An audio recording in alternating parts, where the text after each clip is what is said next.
There's two Roadster pickups in the 40-foot box.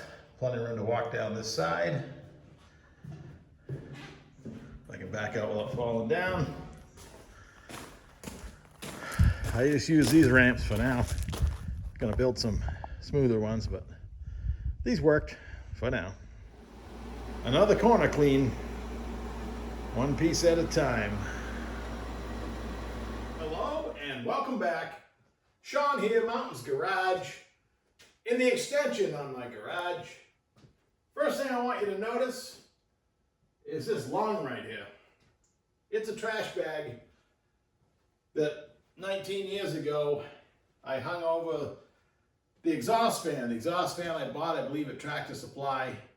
And instead of being flush with the wall, it has a 18-inch barrel on it. So it was winter time, so I tied a trash bag over it to try not to lose all my heat. And here we are, let's call it 20 years in the future. It's still breathing. It does not leak or drop. It just has a bungee cord around it. So I finally decided the other day, I'm going to leave that trash bag there and tie another one on a little tighter. It's fascinating to watch what the air outside is doing. I mean, it'll go right out straight depending on the wind, and that's how much air I'd be losing, and I suppose bugs could get in and out. So it was simple. It was a late afternoon. It's starting to snow, getting cold, already cold, and it worked. It's fantastic, but we're cleaning. I spent 2 days. Now the boxes showed up, what, a week or so ago, and we went right into 95 plus degree weather. I want to say I'm getting acclimated to it, but I'm not. I don't like it. But the beauty of being, semi-retired, working for yourself, I got about 2.5 hours of bowling in me before I overheat. I mean, I feel fine. I'm just starting to get really sweaty. So I go inside and sit in front of the fan, maybe take a nap, charge up for a half hour, 45 minutes, and come out and do it again. I do this 10 or 12 hours a day on my vacation I've been taking. But I managed, well, it took me a few days to prep for the boxes before they came. So this is like a 3-week project now, on and off. Prep for the boxes, get it as level as possible, get them in there, move them around myself a little bit as best I could. I finally gave up, and they're tight on the front, but they got a little gap in the back, which actually allows the vents that are between the boxes to still work, I suppose. So if I didn't tell you there was a gap in the back, you wouldn't know. And then I spent a couple days. The easy part was moving the 2 Roadster pickups, and the Model A 2-door is going to fit right in behind them with room to spare.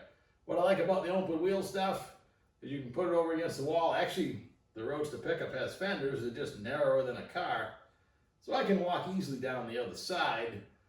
When I put like the 56 Handyman wagon in one of the boxes, I expect it to be a little bit tighter getting in and out. I know it will be, but I'll favor it to one side as best I can and crawl out the window if I have. Due to the weather, I'll be getting up at 4 a.m., 4:30, as soon as it starts getting light out.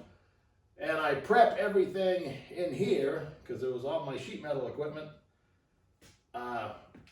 It's been sitting in here for many years, and a true phenomenon. The mung, or the dust, the gooey dust that falls, I don't do a lot of. I do spray painting a little bit. You got your average dust. I do some metal grinding, maybe more than I think. Most of the mess comes from the daddy long legs spiders. They seem to hang in one spot and just make a mess, everything below them, and then everything sticks to it. And there's mouse baits out, and while they're dying when I used to bait on the inside, here's a pro tip: bait on the outside. Now my wonderful state's trying to outlaw mouse bait, but I'd be overrun with them otherwise. I mean, they were here first, but due to their multiplication, they just ruin everything. So while they're in here deciding that they need to get outside, they ooze blacky brown stuff all over everything. So it's gross. And now that I'm taking care of them outside. That was a tip I got from the exterminator guy. He says, why are you bringing them in and feeding them? You got to feed them outside. So I try to keep the noise down at 4:30 in the morning. So each and every piece, I bring it down like where you are, and I clean it off. Like my stomp shear, when I bought it, the pedal you stomp on to cut the metal had a crack in it 3/4 of the way through and starting to bend. So I took the time to get it back straight, grind it, weld it, paint it. All this stuff takes time, but I try to do it all before breakfast before it starts getting hot, because almost every day it's been going to 90 or 95, again on my vacation. But another day or so, I got that stuff out and somewhat arranged in the sheet metal shop outside, the first container that I started filling. And it's going to work out pretty good, I think, as long as the boxes aren't sweaty. So far, so good. If I do, I'll have to run a dehumidifier or something. And that leaves space. So my favorite method of cleaning, the only one I'm good at, is cleaning. I start with a clean spot and systematically move stuff around where I want it to end up. So in this case, I started up in the corner. I moved my desk in the corner, and then I'd move the benches down. The benches, the stuff on top I still have to take care of, but they're gonna live there probably. My goal is to be able to get a whole vehicle. I'm taking everything you see here. And the last time I emptied this room out, I gotta look how long ago that was. I took everything out and I scrubbed the floor and I pressure washed the floor, and it looked fantastic in here. And it's had no work done in here, just stuff sitting here, and it requires a lot of scrubbing. But when I did that last time, there was a guy on Marketplace had these stainless shelves, and I nailed the whole set there. You can't see them with all the junk in the way. And the one on the wall up there, because I have a lot of chemicals and spray paint, etc. I need to go through, but I need to reorganize all that. But everything you see here is gonna be gone. So up to here, there's room for a vehicle to be able to open the door and get in and out. This is only slightly under 12 feet wide, so it's kind of tight, but it's a workable space. I used to do stuff in here all the time, and then I started storing stuff in here. The only thing I've ever painted here in my storage, don't let the fan and the lights on the wall fool you, this is storage. I painted my golf cart, and there's orange paint everywhere still, but it is what it is. So my method for cleaning, this time I'm not taking everything out. It's too damn hot out to have the door open. I take Simple Green and I spray the floor down. I take my car wash brush and I scrub everything. And then to dry it off, I have an old beach towel that's supposed to be a rag. Well, it's being used as a rag, and I actually stomp around on it, drag it around, and then I put it outside in the 95-degree sun. It's ready to go in 20 minutes. It's all dry, and I can do another spot. All I can do tonight is pushing 6 o'clock on Friday night. It's hot in here now. I just, this morning, put this air conditioner in here. I've never had the air conditioner in the shop. One time I guess I had one that didn't work, but this was intended to go in the house to replace one that's And this morning I said, you know what? It would be nice if all the work I need to do, if I had a little cool air blowing on me, but because I love you, I now shut it off, and so I can talk to you. Now, this is a Frigidaire. I got 2 or 3 of them in the house. They're okay, but I have an old LG in the living room. That thing throws ice. I end up shutting it off. 97 degrees the other day. I run it for 20 minutes and I shut it off. Just let the fan blow on me for a couple hours, and I turn it back on. It brings it right down to the 68 I got it set at. I mean, my house is wide open. It's 2436 plus a breezeway, and it's wide open one end to the other, and it cools the whole thing. But I hate carrying it around, so I bought 2 smaller versions of these, and they're in the upstairs windows in the house, and they're 30 pounds. You don't mind chucking them around. They're not very wide. This one was 3 or 4 pounds heavier, but it's another 10,000. I guess they're rated a BTU. And the only problem is this, not flea market, but garage sale window that I bought and put in here, let's call it 19, 20 years ago. It was a vinyl window, wood frame. I stuck it in here just to have some light. I cleaned it for the first time today.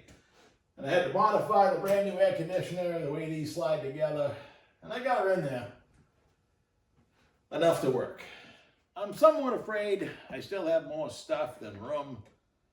But I'm going to continue to do my best to organize it all. It is hard to believe. It was 20 years ago, last weekend. My brother and I finished. I paid to have the slab done, and the guy did a fantastic job. It's never had one crack in it.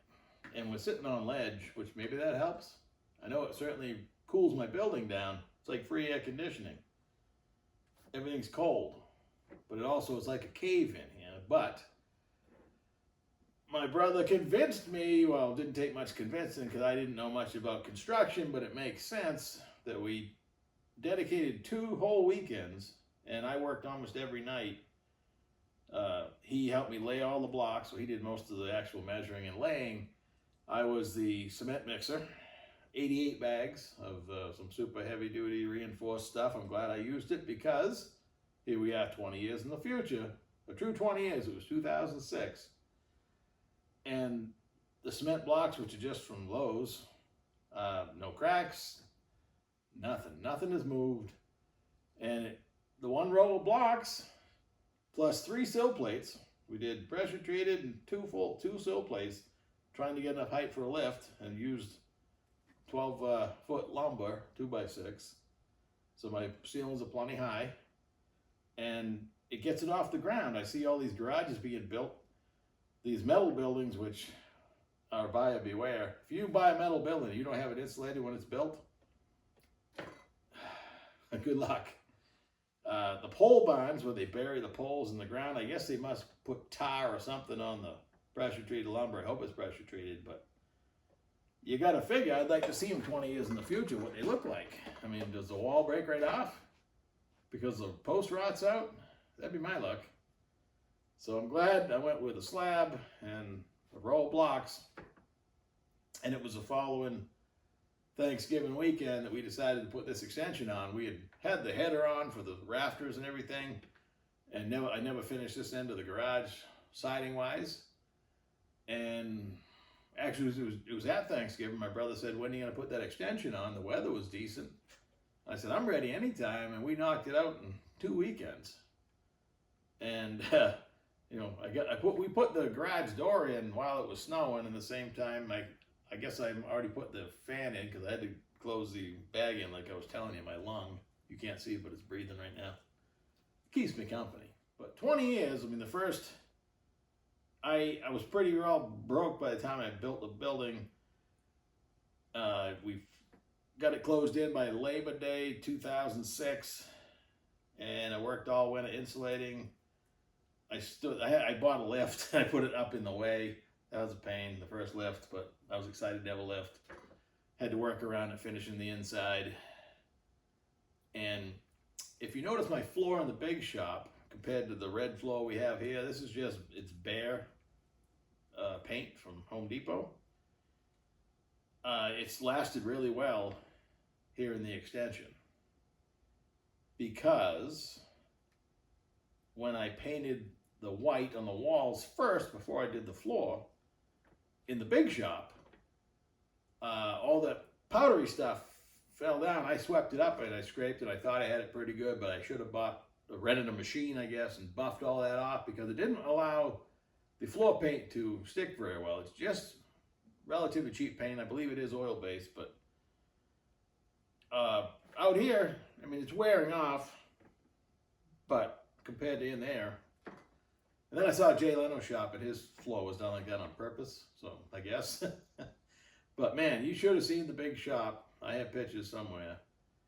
When the walls are brand new white, all the lights are up, the floor is painted red. And what did I do? I started moving in. without finishing the trim around the windows. To this day, I never finished the trim around the windows. So when I put the extension on, while it was still empty, I painted it. I believe I did the floor first, and then the walls. I put plastic down. I knew enough I'd caused a paint problem in there that I did not repeat it out here. But I made my own trim around that little window. I just put the air conditioner in, and the drawers trimmed out. It's acceptable in here.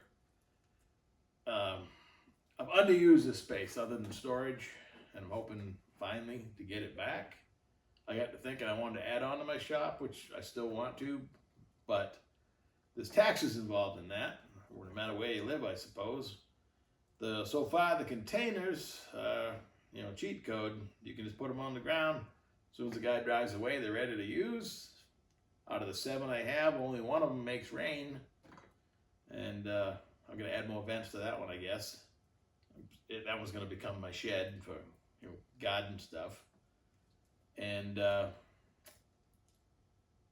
take my garage back in here to have room to actually have project vehicles being worked on like it's supposed to. But it's my point being, to 20 years, the first years I was broke, but then the last 10 for sure, when I went to work for myself, I was going to buy and sell race car parts and hot rod parts. I did a really good job buying, and I fall in love with every piece, and here it sits. I live in a speed shop, new and used. I guess speed shops used to sell used stuff too. I know they did. The cool ones did anyway, that weren't corporate. So anyway, we're working on it, and it's not exciting. My videos the last month and a half have been doing nothing but outside work. Once the weather cleared, 2 months, I guess, the stuff that has to be done, you can't do it in the wintertime. It's just not exciting. And trust me, YouTube punishes you.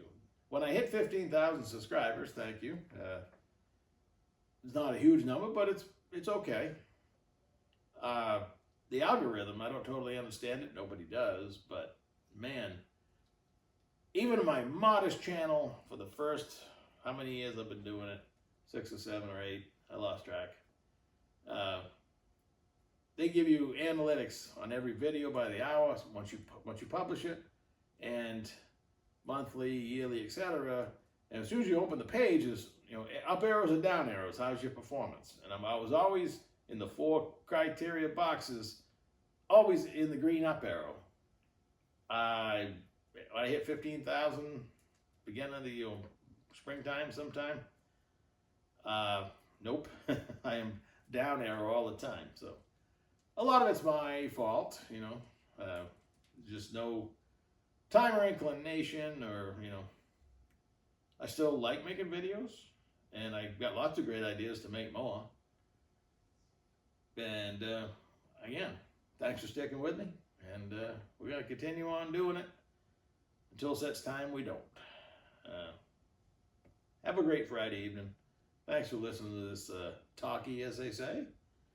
And I'll catch you when it's not so hot and I'm done making the sheet metal shop outside. I'll take you on a visit, take you on a tour, as they say. And have a great weekend. Take her easy.